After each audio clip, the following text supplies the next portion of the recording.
भैया भैया माखुर देना। अब तेरा क्या होगा रे कालिया? माखुर स्वास्थ्य के लिए हानिकारक नहीं, हानिकारक है। भगवे हर बोलवा। अब कहा के बनाबो चिमनी, ये तो टिघल जही भाई।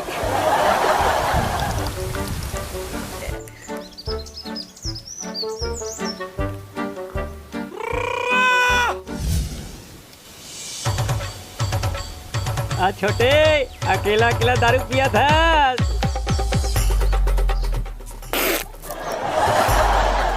दारू कहाँ पिया था भैया? राजी वो का है ना, सड़क में दारू से परे रही से वही में पानी डाल के पिया था, मल्ला मराए बर। ये हरे ओरिजिनल दारू, नशा चढ़ीस बेटा। अब पैसा वाले मन के बातें अलग है दाऊ, पानी में डाल के दारू पीहू नीसीसी में डाल के पीहू, पैसा वाला बात अलग है ता, और रुपया वाला के ओकरो बात अलग है, और चिल्हर वाला के ओकरो बात अलग है, और सिक्का वाला के ओकरो बात अलग है, और 1500 नोट वाला के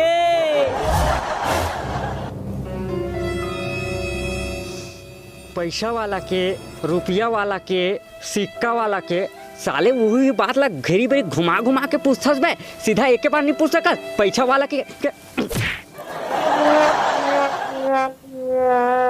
ठीक है भैया, आज के बाद ना दारू पीऊँ ना दारू से सिम डाल के पानी पीऊँ। जहाँ तो भैया मैं कान पकड़ के चेत गया, दारू नहीं पीऊँ, मैं खेत जाऊँ भैया, नांगर जो हूँ जात हूँ भैया। काकरो गाल न मारे से दिमाग के बलती जलते का? सोचो सोचते रहो।